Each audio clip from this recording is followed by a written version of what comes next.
Hello everyone, welcome back to our channel guys. இன்னைக்கு ஒரு சூப்பரான ஈவினிங் ஸ்நாக்ஸ் ரெசிபி தான் பார்க்க போறோம். வீடியோக்குள்ள போறதுக்கு முன்னாடி நம்ம சேனலை மறக்காம Subscribe பண்ணிருங்க. வாங்க வீடியோக்குள்ள போலாம். இன்னைக்கு வந்து காரா சேவ் செய்ய போறோம். அதுக்கு 1.5 கப் அளவுக்கு கடலை மாவு எடுத்துக்கங்க. அரிசி மாவு 3 டேபிள்ஸ்பூன் எடுத்துக்கறேங்க. கொஞ்சமா ஓமம், அதாவது வாசனைக்கு வந்து உங்களுக்கு பிடிக்கும் அப்படினா ஓமம் போட்டுக்கங்க 1 டீஸ்பூன் அளவுக்கு. அதுக்கு அப்புறமா எள்ளு, கருப்பு எள்ளு, நம்ம வெள்ளை எள்ளு கூட சேர்க்கலாம் 1 டேபிள்ஸ்பூன்.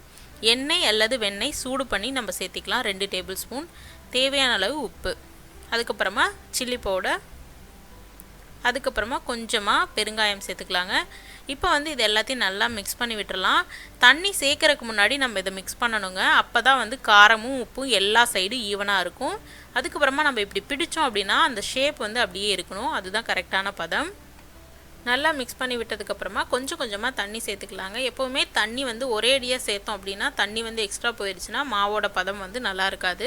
அதனால் எப்போவுமே இந்த மாதிரி மிக்ஸ் பண்ணுற ஐட்டம்ஸ், அதாவது தண்ணி சேர்க்குற எல்லா மாவு வகைகளுக்குமே கொஞ்சம் கொஞ்சமாக சேர்த்துக்கோங்க. இந்த மாதிரி சாஃப்டான ஒரு டோ வந்து நமக்கு கிடச்சிரும். இப்போ வந்து நம்ம பிழிஞ்சு எடுத்துட வேண்டியதான். காரசேவுக்கு பார்த்திங்கன்னா இன்றைக்கி நான் சின்ன அச்சு யூஸ் பண்ணியிருக்கேங்க. எனக்கு வந்து சின்ன அச்சு தான் கிடச்சிது, என்கிட்ட பெரிய அச்சு இல்லை. நீங்கள் இன்னும் கொஞ்சம் பெரிய அச்சாக இருந்ததுன்னா நம்ம கடையில் சாப்பிட்ற மாதிரி அதே மாதிரி காராச்சேவு கிடைக்கும். இப்போ வந்து ஒட்டாமல் இருக்கிறதுக்காக உள்ளே கொஞ்சம் எண்ணெய் போட்டுக்கலாங்க. அதுக்கப்புறமா மாவை உள்ளே போட்டுட்டு நம்ம வந்து எண்ணெய் வந்து நான் சைடில் காய வச்சுட்டேங்க. நல்லா எண்ணெய் சூடாகிட்டு இருக்கு. இப்போ வந்து நம்ம இதை அதில் டைரெக்டாக பிழிஞ்சு விட்டுறலாம். மாவு நல்ல பதத்தில் பிழிஞ்சிருந்தோம் அப்படின்னா இங்கே பாருங்கள், நான் லைட்டாக தான் ப்ரெஸ் பண்ணுறேன். எவ்வளோ ஈஸியாக வெளியில் வருது பாருங்கள். நம்ம கரெக்டான பதத்தில் பிழியலை அப்படின்னா நம்ம எண்ணெயில் பிழியும் போது கொஞ்சம் கஷ்டமாக இருக்கும். அவ்வளோதான். இங்கே பாருங்கள், எண்ணெயில் வந்து நான் டைரெக்டாக பிழிஞ்சிட்டேன். இன்னும் கொஞ்சம் பெரிய ஹோல்ஸ் இருக்க மாதிரி அச்சு இருந்ததுன்னா நீங்கள் அதில் ட்ரை பண்ணுங்கள். என்கிட்ட அது இல்லை, அதனால் நான் சின்னது யூஸ் பண்ணியிருக்கேன். இப்போ நல்லா நுர அடங்குற அளவுக்கு, அதாவது பபிள்ஸ் நிறைய இருந்ததுன்னா வெந்துகிட்ருக்குன்னு அர்த்தம். அது அடங்கிருச்சு அப்படின்னா அது ஆல்மோஸ்ட் வெந்துருங்க. இப்போ பாருங்கள், நல்லா நுரை அடங்கிருச்சு. இப்போ வந்து நம்ம வெளியில் எடுத்துட வேண்டியதான். நீங்கள் போடும்போதே கொஞ்சமாக கையில் பிச்சு விட்டு கூட போடலாம். நான் வந்து எடுத்துகிட்டு உடச்சிக்கலாம் அப்படின்னு சொல்லிட்டு ஒரேடியாக வந்து பிழிஞ்சு விட்டுட்டேங்க.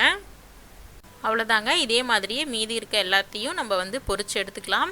இன்னொன்று என்னென்னா, ஒரு டிப்ஸ் என்னென்னா, நம்ம வெளியில் வச்சுருக்கோம் இல்லையா மாவு, அது காஞ்சிருச்சுன்னா மாவு வர வரன்னு போயிருங்க, நல்லா இருக்காது. அதனால மேலே கொஞ்சம் தண்ணியோ எண்ணெயோ தடவி வச்சுருங்க. இல்லை அப்படின்னா நல்லா மூடி வச்சுருங்க. நம்ம ஒவ்வொரு டைமும் வேக வச்சு எடுத்து அதுக்கப்புறம் தானே அடுத்த பேட்ச் செய்வோம். அதுக்குள்ளே வந்து அது நல்லா வர வரன்னு ஆயிரும். அவ்வளோதான், சூப்பராக காராச்சேவ் ரெடி ஆயிடுச்சு. நான் எடுக்கும்போது உங்களுக்கு சவுண்ட் கேட்குதா? எவ்வளோ க்ரன்ச்சியாக இருக்குது பாருங்கள். நல்லா சூப்பராக முறுமுறுன்னு வந்திருக்கு. அவ்வளோதான். நான் வேணால் சாப்பிட்டு காமிக்கிறேன் பாருங்கள், எவ்வளோ முறுமுறுன்னு இருக்குன்னு உங்களுக்கு சவுண்டு கேட்கும்.